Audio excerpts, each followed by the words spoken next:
I'm keen to ask you about as well, which we'll get to. I won't foreshadow it too much now. But like the scene on the coast, the hardcore scene on the coast, or the heavy scene on the coast, because I saw Alex refer to you guys as like alt emo. Yeah. You're a bit harder than punk, I guess, wouldn't you be? Or post-punk? I don't even know. It's really hard to define. It is. Because I feel like sometimes I'm stepping on toes when I'm like, oh yeah, we're this. Because like I've said that we're emo before, and then there was like a particular prominent band manager who said you are not emo at all, and I was like, fuck you, dude. I would say you definitely like emo is the one definitely, and then where you fit in the heavier descriptor is the one that I always struggle with, like punk, or you're not quite hardcore. Nah, exactly. And I feel like hardcore because like Darcy's obviously hardcore because she's, in Feel the Pain, and she's always at the hardcore shows. And it's very community oriented, but because the rest of us, we're a bit more like sporadic with the hardcore shows that we go to. We're not super in the community. If we called ourselves hardcore, I feel like that'd really piss people off. Yeah. So it's like, even if we sound a little bit hardcore, like we'll never claim it. Yeah. Just because... Yeah, we don't want to be disrespectful to anyone. I know, it's annoying that you have to worry about this shit, though, to be honest with you. Exactly, 100%. It's not really worth the concern. You probably shouldn't need to worry about it, though, to be honest. Like, I understand why you would. Yeah. But I'm talking, like, I suppose, in a sense of a collective harmony of musicians. Like, you shouldn't be offended if a band is saying that they're emo or they're punk or they're hardcore just because I suppose it comes from a place of ownership, maybe, or protection, like they're protective over a niche or a scene that they are really into. Yeah. And they're like, oh, no, you don't fit. But then again, it's interpretation. Yes. You don't, because genres, like, even we're shit with genres. Like, one of the I think everyone is. Yeah. It wasn't, but one of the reasons we quit radio was because we just couldn't get a genre right.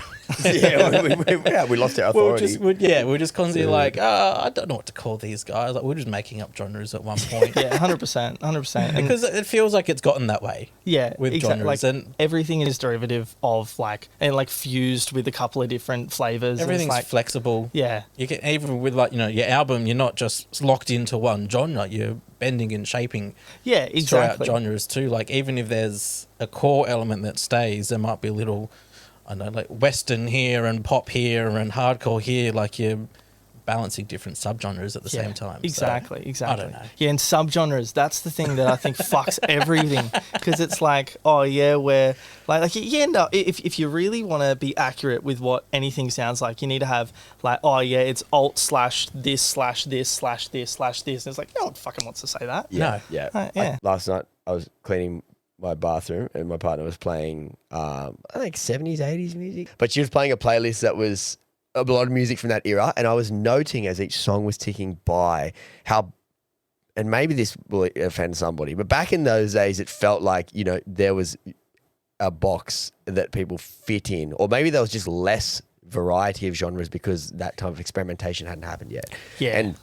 And so, like you could describe this as punk and this as rock and this as funk and this is, you know what I mean? Like, all within that. But now the way that bands record and release, there are far less bounds on that. So you've got like artists like Sleep Token, I think, for example. And they implement like electronic elements into, I think it's Sleep Token, I'm getting that right. Electronic elements into their heavier side. And then you've got bands like yourself who can kind of bounce between a range of genres within that heavier scene. And then, so now we've got like a million subgenres. Same in the electronic world, there's a million subgenres of that. Even within rock itself, there'd be a million subgenres. So there's so many more labels to describe things with that makes it harder, I think, for everyone to identify with or understand. Yeah, exactly. And like 100% with the whole, like back, I don't know, 40, 50 years ago, it was like, it was so limited. It was like, we're a rock band, and rock was one sound.